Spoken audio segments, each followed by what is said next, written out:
नमस्कार, स्वागत है आपका सीएम 24 में। टीवी 24 का मध्य प्रदेश के मुख्यमंत्री डॉक्टर मोहन यादव की गतिविधियों का एक जीवंत और अनोखा बुलेटिन। हर 24 घंटे की धड़कन सीधे आपके घर तक। यहाँ हम देखते हैं उनके विजन, विकसित मध्य प्रदेश, मिशन टेक्नोलॉजी से समृद्ध राज्य और उन योजनाओं का सफर जो करोड़ों जिंदगियों में नई उम्मीदें जगा रही है। रियल टाइम अपडेट्स, ज़मीनी पहल और जनता के बीच पहुंचते फैसले, यही है सीएम 24 की असली पहचान। सीएम 24, जहां हर घंटा बनता है इतिहास। नमस्कार, सीएम 24 में आपका स्वागत है और मैं हूं आपके साथ मरसी। मध्य प्रदेश में विकास का एक नया अध्याय लिखा जा रहा है, जहां योजनाएं सीधे लोगों के जीवन में असर दिखा रही है। मुख्यमंत्री डॉक्टर मोहन यादव के नेतृत्व में गरीब, किसान, युवा और नारी हर वर्ग पर फोकस करते हुए एक टारगेटेड डेवलपमेंट मॉडल पर काम किया जा रहा है। आज की इस खास रिपोर्ट में हम आपको दिखाएंगे अब तक के कार्यकाल में सरकार ने क्या किया, कैसे किया और उसका जमीन पर क्या असर दिखाई दे रहा है। देखिए ये रिपोर्ट। मध्य प्रदेश में अगर सबसे बड़ा बदलाव किसी स्तर पर दिख रहा है तो वह है महिलाओं की आर्थिक भागीदारी में बढ़ोतरी। राज्य की 1,25,00,000 से अधिक महिलाओं को हर महीने आर्थिक सहायता सीधे उनके बैंक खातों में मिल रही है। नियमित अंतराल पर हजारों करोड़ रुपए का डायरेक्ट बेनिफिट ट्रांसफर महिलाओं को सिर्फ लाभार्थी नहीं बल्कि परिवार की आर्थिक निर्णयकर्ता बना रहा है। ग्रामीण क्षेत्रों में इसका सीधा असर साफ दिख रहा है। खर्च की प्राथमिकताएं बदली हैं, बच्चों की शिक्षा और पोषण पर ध्यान बढ़ा है और महिलाओं की सामाजिक भागीदारी भी मजबूत हुई है। 1.25 करोड़ से अधिक महिला लाभार्थी, 1500 प्रति माह डीबीटी, 50,000 करोड़ कुल transfer, women LED house hold economy. किसानों के लिए सरकार का दृष्टिकोण सिर्फ राहत देने तक ही सीमित नहीं रहा, बल्कि खेती को टिकाऊ और लाभकारी बनाने पर जोर दिया गया है। न्यूनतम समर्थन मूल्य के साथ बोनस, सिंचाई क्षमता बढ़ाने के प्रयास और सोलर पंप जैसी योजनाओं के जरिए खेती की लागत कम करने की दिशा में काम हुआ है। राज्य सरकार ने 2026 को किसान कल्याण पर केंद्रित वर्ष के रूप में आगे बढ़ाते हुए कृषि को आधुनिक तकनीक से जोड़ने की पहल की है। इसका उद्देश्य साफ है, किसान की आय बढ़े और जोखिम कम हो। अब अपना तो राज्य लगभग 80% से ऊपर कृषि प्रधान ही तो राज्य है और इसमें भी राज्य की आबादी का 60% से ज्यादा हिस्सा इस सारे विभागों में आ जाता है। अभी बाकी विभाग में तो गए ही नहीं। अभी मैं देख रहा था कि मेडिकल टूरिज्म बाकी रह गया। अब मेडिकल टूरिज्म के भी 2 हिस्से हैं, आयुष्मान भी है, एलोपैथिक भी है। ऐसे में 8 अपने नए आयुर्वेदिक महाविद्यालय अपनी सरकार खोल रही है। कुल तो 13 खोल रहे हैं 2 साल के अंदर। और ये सच में जैसे इरिगेशन डिपार्टमेंट ने बताया कि हाँ, हम जो कह रहे हैं वो करके दिखा रहे हैं कि 5 साल के अंदर 100 लाख हेक्टेयर का रकबा सिंचित करके अपन जमीन पे उतारने वाले। इसमें कुछ गलत बात नहीं। दूध केवल 1.5 साल 1 साल के अंदर 25% हमने बढ़ा दिया। कहाँ 8 लाख का कलेक्शन था, कहाँ हमने 12.5 लाख तक पहुंचा दिया। दूध के ऊपर किसानों की और खास करके उनकी आय का हिस्सा देखो तो प्रति लीटर दूध 5 रुपया उसका दाम बढ़ गया। कहाँ वो दूध का पहले जो इसकी आप अंदाज लगा लो कि पूरा इतना 12.5 लाख लीटर रोज कलेक्शन हो रहा है और 5 रुपए लीटर उसका भाव बढ़ा है। तो आप बताइए उसके घर के अंदर उसकी आर्थिक इकोनॉमी बढ़ी कि नहीं बढ़ी? वो पूरी बदल रही। फसल आधारित एमएसपी और बोनस, 50,000 से अधिक सोलर पंप का लक्ष्य, सिंचाई विस्तार, फार्मिंग प्रॉफिटेबल मॉडल। राज्य के गरीब और ग्रामीण वर्ग के लिए सरकार ने बुनियादी सुविधाओं पर फोकस बढ़ाया है। ग्रामीण आवास, पेयजल, सड़क और रोजगार, इन 4 स्तंभों पर काम करते हुए जीवन स्तर सुधारने की कोशिश की गई है। प्रधानमंत्री आवास योजना के तहत लाखों परिवारों को पक्के घर मिले हैं। स्वामित्व योजना के जरिए ग्रामीणों को संपत्ति का कानूनी अधिकार मिला है, जिससे उनकी आर्थिक स्थिति मजबूत हुई है। मनरेगा और अन्य योजनाओं के माध्यम से ग्रामीण क्षेत्रों में रोजगार के अवसर भी बढ़े हैं। लाखों आवास स्वीकृत और पूर्ण हुए। 15 लाख से अधिक संपत्ति कार्ड, हजारों किलोमीटर ग्रामीण सड़कें, बेसिक इंफ्रास्ट्रक्चर बूट्स। युवाओं के लिए सरकार ने रोजगार की परिभाषाओं को व्यापक बनाने की कोशिश की है।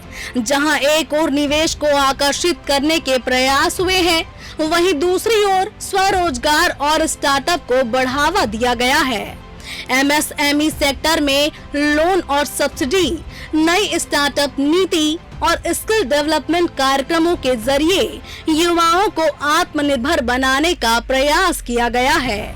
इसका उद्देश्य केवल नौकरी देना नहीं, बल्कि रोजगार पैदा करने वाला वातावरण तैयार करना है। हमारे राज्य के अंदर हमने अपने राज्य में, जैसा कि कहा गया है, सभी प्रकार की अनुकूलताओं के लिए, खास करके युवाओं के लिए सर्वाधिक मौके सब क्षेत्रों में दे रहे हैं। युवाओं को आगे बढ़ने के लिए वो जो श्याम ने कहा सही है, हमारे युवा नौकरी के पाने वाले बने, उनका मन है तो जरूर बने, लेकिन नौकरी पाने के बजाय नौकरी देने वाले भी बने। सरकार वहां भी हमारे युवाओं के साथ खड़ी है कि हमारे युवा हर क्षेत्र में, जिस क्षेत्र में आगे बढ़ना चाहे वो सभी क्षेत्रों में बढ़े। इसलिए कृषि भी लाभ का धंधा बने, कृषि मजबूरी का काम न बने। सिंचाई का रकबा बढ़ा करके 5 साल में डबल करने का टारगेट हमने लिया। मेडिकल कॉलेज 2 साल में कहाँ, 55 साल में 5 मेडिकल कॉलेज खुले, कहाँ 2 साल में हमने 7 मेडिकल कॉलेज खोल दिए और 3 साल में 20 मेडिकल कॉलेज खोलेंगे। ये हमारे अपने काम करने की गति है। राज्य का बजट भी 2 साल के अंदर हमारा लगभग तेज गति से बढ़ते हुए 5 साल के अंदर राज्य का बजट डबल करने वाले हैं। मेडिकल कॉलेज के अंदर मेडिकल कॉलेज अगर हम खोल रहे हैं तो केवल एक उदाहरण देना चाहूंगा।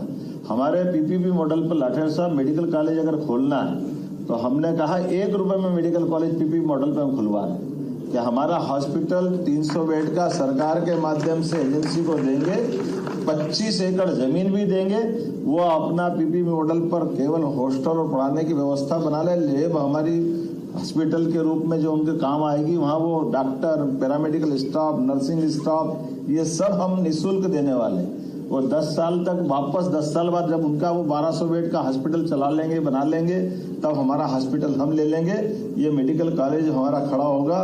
लेकिन एक और बात भी कही कि नीट के माध्यम से जिन गवर्नमेंट मेडिकल कॉलेज में 3 लाख की फीस जमा होती, 4 लाख की जमा होती, और प्राइवेट मेडिकल कॉलेज में 70-80 से लगा के 1 करोड़ तक की जमा होती, तो हमने निर्णय लिया है कि हमारे राज्य के बच्चे अगर मेडिकल कॉलेज में प्राइवेट स्तर में नीट में गवर्नमेंट के बाद नंबर लाते हैं, गवर्नमेंट कॉलेज में सीट नहीं मिलती, तो हमने कहा सारे बच्चों की फीस सरकार भर देगी और उनके लिए ये लोन दे देंगे।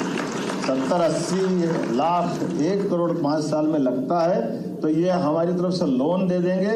और बाद में जब डॉक्टर बनने के निकलेंगे तो 4-5 साल हमारी सरकारी नौकरी कर लेंगे, हमारा पैसा हमारे पास, वो डॉक्टर बन के अपने घर के पास। ये सीधा साधा फार्मूला है, क्योंकि हमारे घर में हमारे पास डॉक्टरों की संख्या बढ़ना चाहिए कि नहीं बढ़ना चाहिए। तो अपने यहाँ पूरे क्षेत्र के अंदर जितने मेडिकल कॉलेज हो रहे हैं सबको लोन दे करके कि हम अपने लोगों को सक्षम बनाना चाहते हैं। MSME लोन का विस्तार 3000 करोड़ से अधिक हुआ। निवेश प्रस्ताव 4 लाख करोड़ से अधिक आए। रोजगार अवसरों की लाखों संभावनाएं हैं। जॉब सीकर से जॉब क्रिएटर। राज्य सरकार का सबसे बड़ा फोकस इंफ्रास्ट्रक्चर विकास भी दिखाई देता है। विशेष रूप से उज्जैन में सिंहस्थ 2028 को ध्यान में रखते हुए सड़क, जल, शहरी विकास और कंट्रोल सिस्टम पर तेजी से काम किया जा रहा है। हजारों करोड़ रुपए की परियोजनाओं के जरिए उज्जैन को एक व्यवस्थित, आधुनिक और वैश्विक स्तर पर धार्मिक पर्यटन केंद्र बनाने की तैयारी है।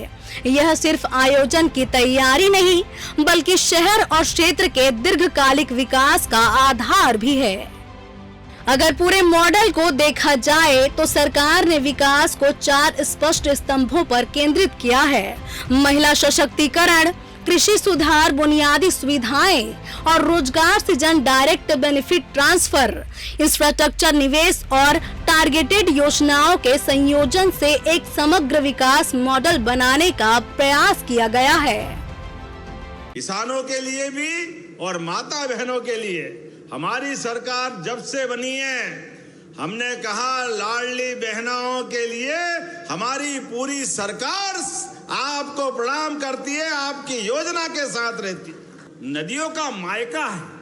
कौन सी बड़ी नदी देश के अंदर जो मध्य प्रदेश में नहीं है? मध्य प्रदेश अपनी नदियों से, पड़ोस के राजस्थान केन बेतवा नदी चंबल के माध्यम से, केन बेतवा यूपी के माध्यम से, पार्वती काली सिंध चंबल के माध्यम से राजस्थान, माही नदी आपका आनंद का आशीर्वाद देती है। इधर से हमारे यहाँ आगे बढ़ो तो सोन नदी से पूरा बिहार आनंद में आता है। नर्मदा जी के माध्यम से राजस्थान और गुजरात में आनंद छाता है। नदियों का मायका है मध्य प्रदेश। परमात्मा ने तो बहुत कृपा करी। मुझे खुशी है इस बात की, हमारी सरकार ने 2 साल में 10 लाख हेक्टेयर से ज्यादा तो अभी कर दिया। ये हमारी सरकार का काम करने का तरीका। और 20 साल का मिला है तो आज 55 लाख हेक्टेयर सिंचाई का रकबा हुआ। और 55 लाख सिंचाई का रकबा आने वाले पूरे 5 साल की सरकार चलेगी 100 लाख हेक्टेयर तक होगा। 100 लाख हेक्टेयर तक। यह हमारी सरकार के काम करने का तरीका है। बहरहाल मध्य प्रदेश में विकास का फोकस अब व्यापक और लक्षित दोनों है। महिलाओं को आर्थिक आधार, किसानों को संरचना, गरीबों को सुविधाएं और युवाओं को अवसर देने की दिशा में सरकार लगातार काम कर रही है। Bureau report, TV 24 news, Madhya Pradesh. मुख्यमंत्री डॉक्टर मोहन यादव रविवार को अचानक सीधी जिले के दौरे पर पहुंचे, जहां पनवार हाईवे पट्टी पर उनका भव्य स्वागत किया गया। इसके बाद मुख्यमंत्री सर्किट हाउस पहुंचे, जहां उन्होंने आम जनता से मुलाकात कर उनकी समस्याएं सुनी और अधिकारियों को जरूरी दिशा निर्देश दिए। देखिए हमारी ये खास रिपोर्ट। सीधी जिले में उस वक्त हलचल तेज हो गई जब मुख्यमंत्री डॉक्टर मोहन यादव आकस्मिक दौरे पर पहुंचे। पनवार हवाई पट्टी पर मुख्यमंत्री का आगमन हुआ, जहां जनप्रतिनिधियों और प्रशासनिक अधिकारियों ने उनका आत्मीय स्वागत किया। सांसद डॉक्टर राजेश मिश्रा, विधायक रीति पाठक, विधायक विश्वामित्र पाठक, जिला पंचायत अध्यक्ष मंजू सिंह और समाज सेवी देव कुमार सिंह चौहान ने पुष्प गुच्छ भेंट कर मुख्यमंत्री का स्वागत किया। प्रशासनिक अमला भी पूरी तरह से सक्रिय नजर आया। कलेक्टर स्वरोचित सोमवंशी सहित वरिष्ठ अधिकारियों ने मुख्यमंत्री की अगवानी की। हवाई पट्टी से मुख्यमंत्री सर्किट हाउस पहुंचे, जहां पहले से ही बड़ी संख्या में लोग अपनी समस्याएं लेकर मौजूद थे। सर्किट हाउस पहुंचकर मुख्यमंत्री ने आम लोगों से मुलाकात की, लोगों की समस्याएं सुनी और मौके पर ही अधिकारियों को आवश्यक कार्रवाई के निर्देश दिए। मुख्यमंत्री के इस आकस्मिक दौरे ने प्रशासनिक व्यवस्था को भी अलर्ट मोड पर ला दिया और कई मामलों में तत्काल कार्रवाई की प्रक्रिया शुरू हुई। सीधी जिले के जिला मुख्यालय पे मैंने आज आकस्मिक दौरा भी किया है और जन समस्या जानकारी लेकर के कई सारे अलग अलग प्रकार की शिकायतें भी मुझे प्राप्त हुई है और मैंने आज ये जो दौरा किया उसका परिणाम हो सकता रात तक आएगा। मैं उम्मीद करता हूं कि जो अधिकारी जहां काम कर रहे हैं उनको जवाबदारी से काम करना चाहिए। जवाबदारी उनके नियुक्ति के साथ ही होती है। ऐसे में अगर मैदानी कार्रवाई पे शिकायतें प्राप्त होती हैं तो मैदान में रहने के बजाय फिर उनको वल्लभ भवन बिठाना ज्यादा अच्छा है। बहरहाल मुख्यमंत्री डॉक्टर मोहन यादव का आकस्मिक सीधी दौरा सरकार की ग्राउंड मॉनिटरिंग को दिखाता है। Bureau report, TV 24 news, Bhopal. CM 24 में इतना ही। आप देखते रहिए टीवी 24। नमस्कार।